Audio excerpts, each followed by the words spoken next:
पहला प्रश्न है तृतीय क्षेत्र में सम्मिलित गतिविधि नहीं है। इनमें से आपको बताना कि कौन तृतीय क्षेत्र में सम्मिलित गतिविधि नहीं है। ऑप्शन में दे रखा है व्यापार, यातायात, संदेश वाहन, पशुपालन। तो इस प्रश्न का आंसर जानने से पहले कुछ इसी से रिलेटेड यानी इसी प्रश्न से रिलेटेड प्रश्न हम बता रहे हैं जो आपके एग्जाम के लिए बहुत ही ज़्यादा इंपॉर्टेंट होंगे, आप उसे भी याद रखिएगा। प्रश्न पूछेगा प्राथमिक क्षेत्र, प्राथमिक क्षेत्र। तो याद रखिएगा कृषि क्षेत्र को प्राथमिक क्षेत्र कहा जाता है, कृषि क्षेत्र को प्राथमिक क्षेत्र कहा जाता है। दूसरा प्रश्न बनेगा द्वितीयक क्षेत्र। जितना हम बता रहे हैं सबको आप याद रखिएगा। द्वितीयक क्षेत्र, द्वितीयक क्षेत्र, सेकेंडरी सेक्टर। द्वितीयक क्षेत्र तो औद्योगिक को उद्योग या औद्योगिक को द्वितीयक क्षेत्र कहा जाता है, औद्योगिक को द्वितीयक क्षेत्र कहा जाता है, इसको याद रखिएगा। ठीक है, औद्योगिक क्षेत्र को द्वितीयक क्षेत्र कहा जाता है। उसके बाद तृतीयक क्षेत्र, तृतीयक क्षेत्र। तो तृतीयक क्षेत्र का दूसरा नाम सेवा क्षेत्र भी है। क्या है? सेवा क्षेत्र। इन तीनों प्रश्नों को आप याद रखिएगा, बहुत बार बहुत सारे एग्जाम में पूछा गया है। सेवा क्षेत्र, तृतीयक क्षेत्र को सेवा क्षेत्र भी कहा जाता है, प्राथमिक क्षेत्र को कृषि क्षेत्र भी कहा जाता है, द्वितीयक क्षेत्र को औद्योगिक क्षेत्र भी कहा जाता है। तीनों प्रश्न को आपको याद रखना है। प्रश्न में यहाँ बोला गया था क्या कि तृतीयक क्षेत्र में सम्मिलित गतिविधि नहीं है। तृतीयक क्षेत्र को हम लोग सेवा क्षेत्र कहते हैं। सेवा में व्यापार भी आ जाएगा, यातायात भी आ जाएगा, संदेश वाहन भी आ जाएगा। लेकिन इसका आंसर ऑप्शन डी हो जाएगा।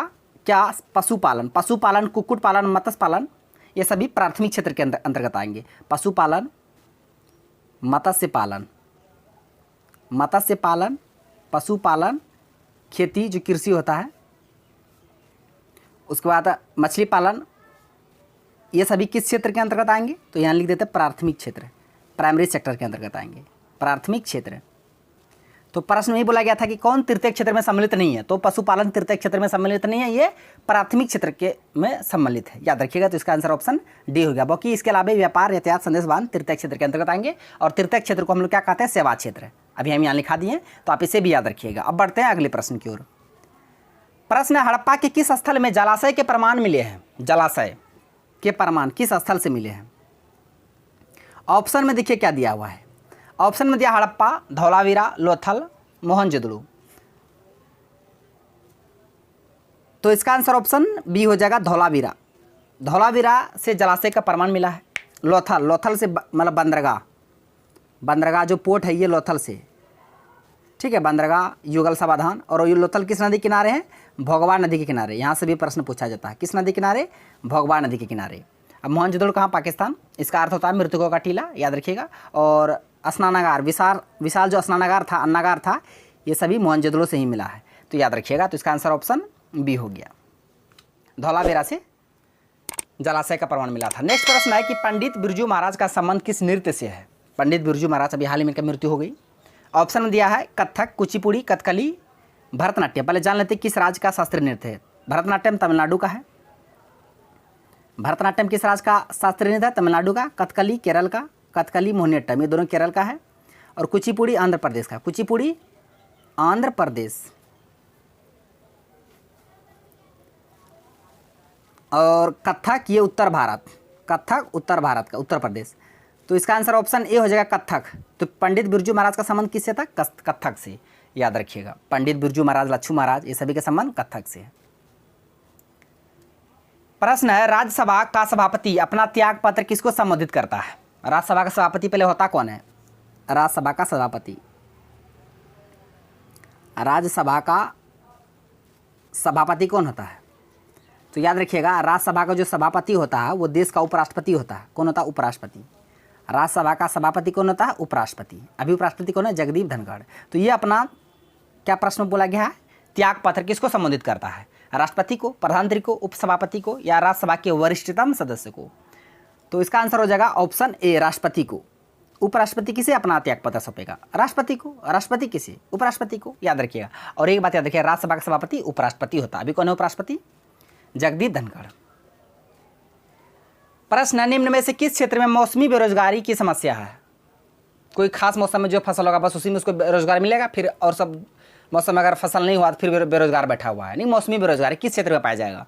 उद्योग में तो नहीं पाया जाएगा, सेवा में नहीं, निर्यात में भी नहीं। तो इसका आंसर ऑप्शन ए हो जाएगा कृषि क्षेत्र। पढ़ के आपको पता चल जाएगा एक कृषि क्षेत्र में ही मौसमी बेरोजगारी पाया जाता है। तो इसका आंसर ऑप्शन ए हो जाएगा कृषि क्षेत्र। कृषि क्षेत्र को प्राथमिक क्षेत्र भी कहते हैं, और तृतीयक को सेवा, द्वितीयक को औद्योगिक।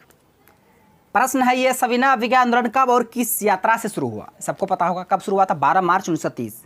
सविनय अभिज्ञान आंदोलन कब शुरू हुआ था? 12 मार्च 1930। प्रश्न में बोला गया है कि कब और किस यात्रा से शुरू हुआ। लाहौर यात्रा नहीं होगा, चंपारण नहीं होगा, अहमदाबाद नहीं होगा। इसका आंसर क्या होगा? इसका आंसर ऑप्शन बी हो जाएगा 1930 दांडी।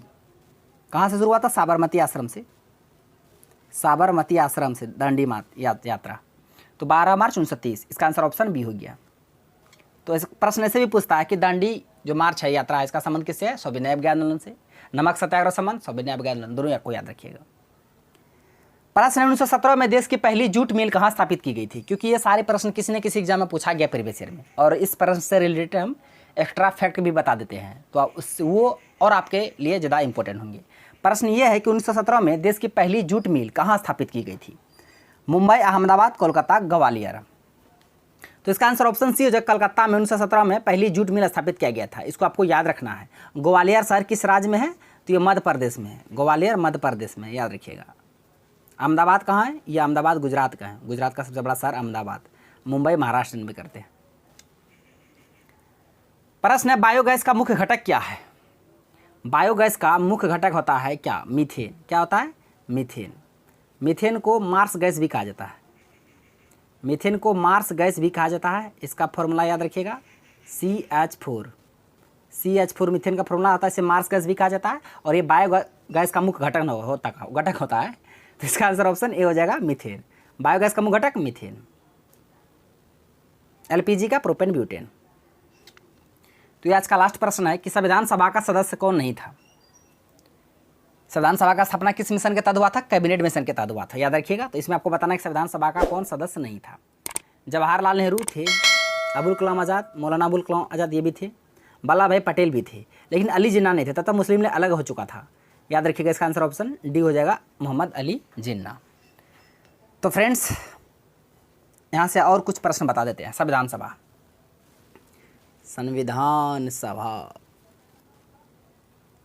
किस मिशन के तहत स्थापित हुआ? संविधान सभा कैबिनेट मिशन के तहत।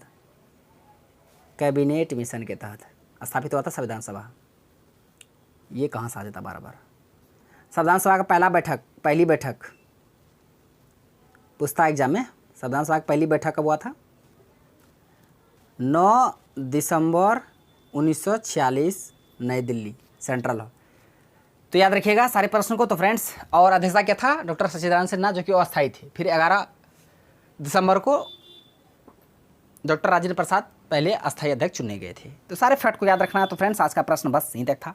आई होप सारे प्रश्न को समझ भी गए होंगे, याद भी हो गया होगा। यदि आपको वीडियो अच्छा लगा तो मेरा वीडियो को लाइक कीजिए, तथा मेरा यूट्यूब चैनल करजी जैसे को सब्सक्राइब करिए और बेल आइकन को भी हिट कर दीजिए, ताकि हर एक लेटेस्ट वीडियो का नोटिफिकेशन तुरंत आप तक पहुंच जाए। Thanks for watching video. धन्यवाद। हम मिलते हैं नेक्स्ट वीडियो में नेक्स्ट टॉपिक के साथ। तब तक के लिए जय हिंद।